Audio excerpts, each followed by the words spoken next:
Hey, this is David Richter, Scale Studios. I'm waiting for my dogs to calm down and start this little studio update. I'm up in my office loft. Obviously very busy today. Excuse the work that I'm going to my studio area. This is a converted attic. The ceilings are maybe 5'11". I'm a little over 5'9", almost 5'10", so I fit perfectly in here. But you've seen this all the time on my updates. It's I think this is about 300 square feet up here, or 500 total with the office. So it's a good sized room to hide all my craziness from the real world when they come over. So the update today is I'm still doing Star Wars Legion. I gotta get back to Necromunda. I will do a separate video in the future of Hungry Troll out of Spain sent me some free miniatures. They're proxies for the Escher gang and the Goliath gang. They're amazing metal sculpts.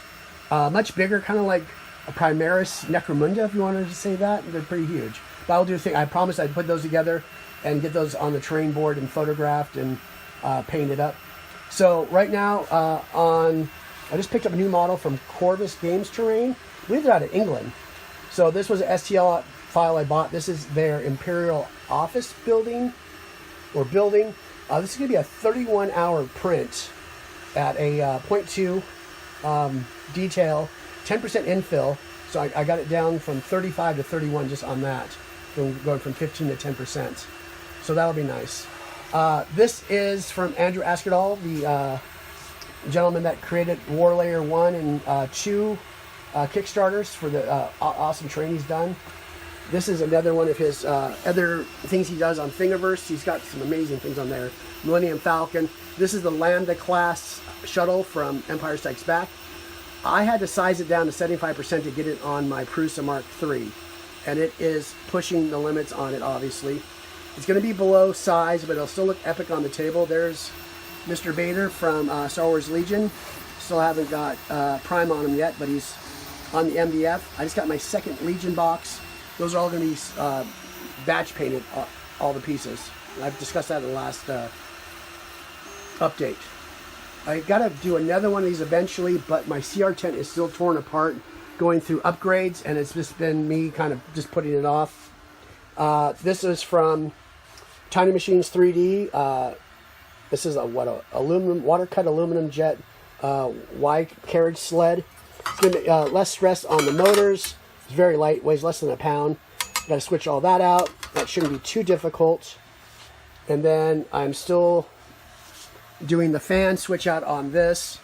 You see a bunch of things I have laid out. All the internal fans now are NOCTUA. That's a 40mm fan, exhaust fan in the back. And this is a 60mm by 25 upgrade. This is the original fan. That when there was a 50mm fan on this aluminum bracket. That was probably a bunch of noise in itself. Went on Thingiverse to get these new brackets to put this thing in. This one, there was warnings about it, and it does not work. It just won't, there's no clearance.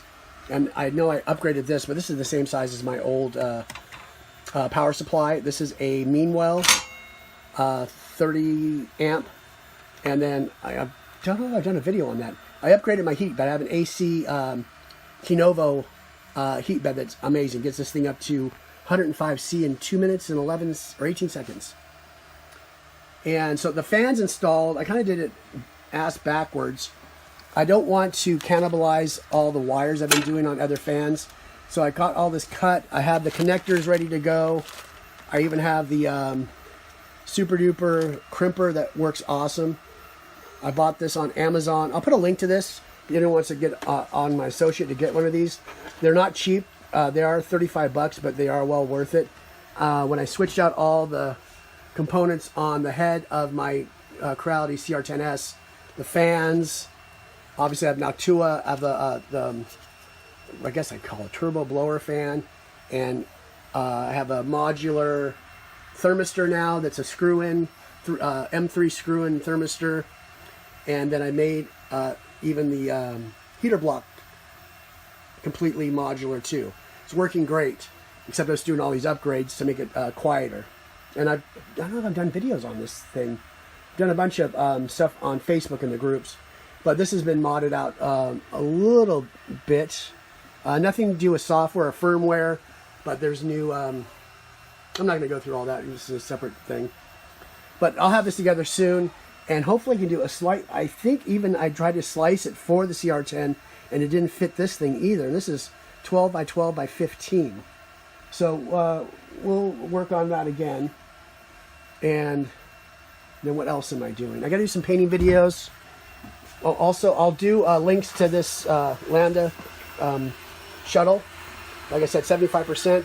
Then there's, look on the side, there's a remix, because this is being printed on the back, and there's no detail, I understand. So some gentleman, on the remix portion of the page from Andrew, this gentleman designed that. I put that at 75%. It matches up already, so that's good. And then I'm threatening to do painting tutorials. This is from Andrew Askerdahl. This is from his Heavy Lifter series from the first War Layer, and it's on his shop. I'll put links to that. This is a forklift, obviously. I got to paint this up. I'm going to do it from prime stage all the way through weathering and finishing. And I got to get to that because I have so much stuff to paint. So that is it for this quick update. I try to keep everything under 10 minutes and slightly over 5. We're at 6:30 right now. So thank you for joining me. Thanks.